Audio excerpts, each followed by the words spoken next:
नमस्कार दोस्तों, आज हम फरवरी 2025 से आर्थिक समीक्षा 2024-25 के बारे में चर्चा करेंगे। चलिए शुरुआत करते हैं।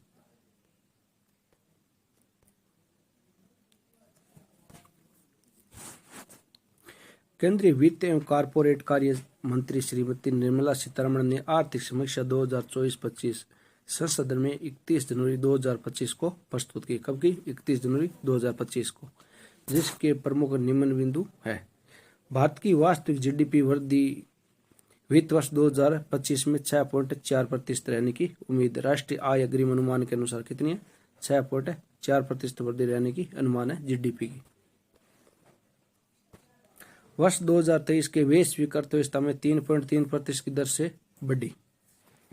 केंद्र सरकार का मुख्य आधारभूत क्षेत्र में पूंजीगत व्यय 2019-20 से 2023-24 बढ़कर 38.8% हो गया। पूंजीगत व्यय कितना हो गया?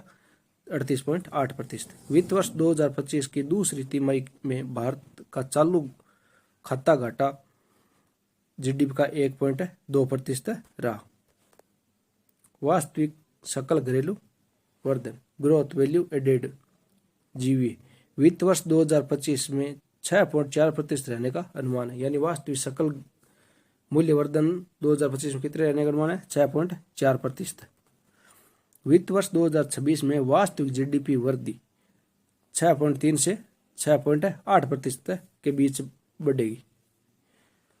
खुदरा मुद्रा स्फीति हेडलाइन वित्त वर्ष 2024 में 5.4 से घटकर अप्रैल से दिसंबर 2024 तक कितनी हो गई? 4.9% रह गई। अप्रैल दिसंबर 2024 में गैर पेट्रोलियम और गैर रत्न एवं आभूषण निर्यात 9.1% रहा। कितना? 9.1%। भारत में बीमा बाजार कुल बीमा प्रीमियम वित्त वर्ष 2024 में 7.7% की वृद्धि दर से वृद्धि हुई। यह 11.2 लाख करोड़ तक पहुंच गई। कितनी वृद्धि? 7.7% की। वित्त वर्ष 2025 में के पहले 9 महीनों में कुल निर्यात व्यापार सेवा 6% वर्ष दर की वृद्धि दर्ज की। कितनी? 6% की। दूर संचार, कंप्यूटर और सूचना सेवा क्षेत्र में वैश्विक निर्यात बाजार भारत की हिस्सेदारी कितनी है? 10.2%। अकटाक के अनुसार इस क्षेत्र में भारत की पूरी दुनिया में दूसरा स्थान है। कितने? कौन सा स्थान है भारत का? दूसरा, 10.2% के साथ।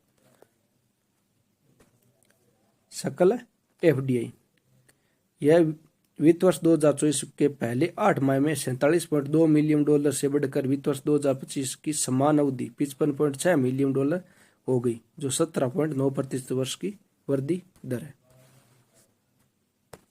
भारत का विदेशी मुद्रा भंडार दिसंबर 2024 में 640.3 बिलियन डॉलर, यह 10.9 महीनों के आयात तथा देश के बाहरी ऋण के 90% के लिए पर्याय है।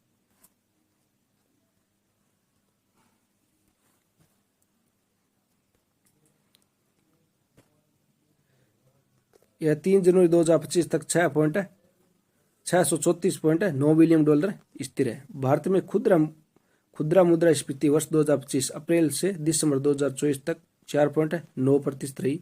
यह वित्त वर्ष 2024 में 5.4% थी। भारत में उपभोक्ता मूल्य स्फीति वित्त वर्ष 2026 में 4% रहेगी। स्थिर मूल्य पर निजी अंतिम उपभोक्ता खर्च 7.3% की दर से बढ़ने का अनुमान है। उपभोक्ता खाद्य मूल्य सूचकांक के निर्धारण खाद्य महंगाई वित्त वर्ष 2024 में 7.5% से बढ़कर वित्त वर्ष 2025 अप्रैल से दिसंबर में 8.4% हो गई। आरबीआई और आईएमएफ के अनुसार उपभोक्ता मूल्य महंगाई वित्त वर्ष 2026 में लगभग 4% रहेगी। कितनी रहेगी? 4%। कुल कर राजस्व में अप्रैल से नवंबर 2024 के दौरान साल दर साल के आधार पर 10.7% की वृद्धि हुई। किसमें? राजस्व में। राजस्थान का राजस्व है अप्रैल से नवंबर 2024 के दौरान 12% बढ़ा। कितना? 12%। इसमें सब्सिडी और जिम्मेदारियों के निर्वहन में वृद्धि क्रमश 25.7% से 10.4% रही।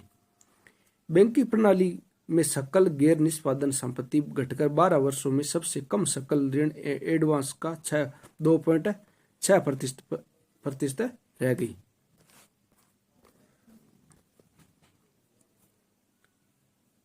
निवेश और अवसंरचना।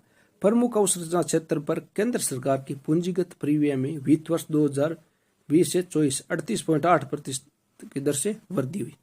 कितनी? 38.8% की वृद्धि। वित्त वर्ष 2025 अप्रैल से दिसंबर 5853 किलोमीटर राष्ट्रीय राजमार्ग निर्माण हुआ। कितना? 5853 किलोमीटर। ऊर्जा क्षेत्र में नेटवर्क नवंबर 2024 तक वर्ष 7.2% से बढ़कर 456.7 गीगावाट हो गया। भारत की कुल स्थापित क्षमता में नवीनीकरण ऊर्जा की हिस्सेदारी 47% हो गई। कितनी? नवीनीकरण ऊर्जा में कितनी हो गई हिस्सेदारी? 47%। किसकी? भारत की।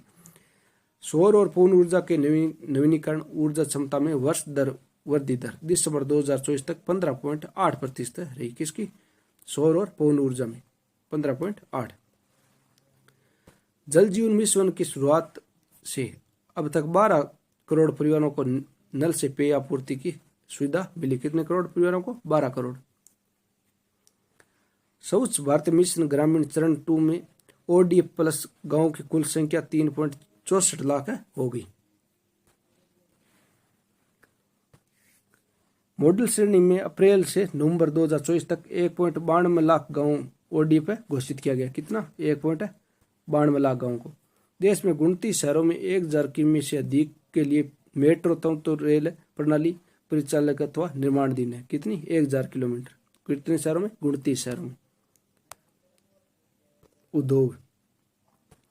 औद्योगिक क्षेत्र में वित्त वर्ष 2025 में पहला अग्रिम अनुमान 6.2% की वृद्धि दर्ज की गई। इसमें उद्योग में वित्त वर्ष 2024 में ऑटोमोबाइल क्षेत्र में घरेलू बिक्री में 12.5% की वृद्धि हुई। कितनी?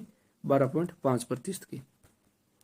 वित्त वर्ष 2015 से वित्त वर्ष 2024 तक इलेक्ट्रॉनिक वस्तुओं घरेलू उत्पाद 17.5% की चक्रवृद्धि वार्षिक वृद्धि दर रही। 99% स्मार्टफोन अब घरेलू स्तर पर देश में निर्मित हो रहे हैं। VPO रिपोर्ट 2022 के अनुसार भारत विश्व में 10 पेटेंट फाइल करने वाला देश में शामिल है। MSME क्षेत्र में समान धन सहायता के लिए सरकार ने 50,000 करोड़ कोष से आत्मनिर्भर भारत कोष की स्थापना की। आत्मनिर्भर भारत कोष की स्थापना कितने करोड़ से की? 50,000 करोड़। सेवा क्षेत्र वित्त वर्ष 2025 सेवा में 7.2% की वृद्धि की उम्मीद जताई जा रही है। सकल मूल्य वर्धन सेवा क्षेत्र में योगदान यह वित्त वर्ष 2025 प्रथम अग्रिम अनुमान में 55.3% पहुंच गई, जो वित्त वर्ष 2014 में कितनी थी? 50.6 और वर्तमान में कितनी है? 55.3%। वर्ष 2023 में वैश्विक सेवा निर्यात भारत 4.3 साझेदारी के साथ विश्व में 7वें स्थान पर रहा। कितने स्थान पर? 7वें स्थान पर।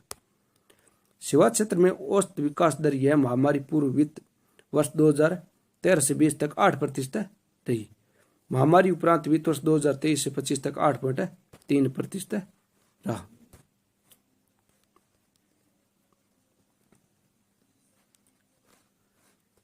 सेवा निर्यात भारत में सेवा निर्यात में वित्त वर्ष 2025 अप्रैल से नवंबर तक 12.8% की वृद्धि का अनुमान है। कितनी? सेवा क्षेत्र में 12.8% का अनुमान है। कंप्यूटर आधारित सेवा क्षेत्र 2013 से 23 के दशक में सेवा क्षेत्र में 12.8% की वृद्धि हुई। इस सकल मूल्य वर्धन GVM की हिस्सेदारी 6.3 से बढ़कर कितनी होगी? 10.9, यानी 6.3 से बढ़कर कितनी होगी? 10.9%। भारतीय रेलवे ने वित्त वर्ष 2024 में यातायात में 8% रिकॉर्ड वृद्धि दर्ज की। कितने प्रतिशत? 8%। वित्त वर्ष 2024 में माल भाड़े ढुलाई 5.2% के राजस्व अर्जित किया गया। कितनी? 5.2%। रेलवे संपर्क क्षेत्र में 2024 अप्रैल से नवंबर 2024 के बीच 2031 किलोमीटर रेलवे नेटवर्क बढ़ाया गया। कितना? 2031 किलोमीटर। भारत रेल में 17 नए वंदे भारत शामिल किया गया। कितने? 17 नए वंदे भारत को शामिल किया गया। पर्यटन क्षेत्र में इस आधार पर सकल घरेलू उत्पाद योगदान में वित्तीय वर्ष 2023 में महामारी पूर्व स्थिति 5% पहुंच गया है। कृषि और खाद्य प्रबंध वित्त वर्ष 2025 में कृषि क्षेत्र में 3.8% की वृद्धि का अनुमान है। कितना? 3.8% का योगदान। कृषि और अन्य समुद्र क्षेत्रों में वित्त वर्ष 2014 में प्रारंभिक अनुमान में मौजूदा आधार पर सकल घरेलू उत्पादन 16% का योगदान रहा। कितना? 16% का। प्रधानमंत्री कृषि सिंचाई योजना 95.58 लाख हेक्टेयर क्षेत्र को कवर किया गया है, जो पीडीएमसी अवधि की तुलना में 104.67% अधिक है। वर्ष 2024 में खरीफ खाद्यान्न उत्पादन 1647.5 लाख मीट्रिक टन तक पहुंचने की उम्मीद है। यानी खरीफ जो खाद्यान्न है वो कितना? 1647.05 लाख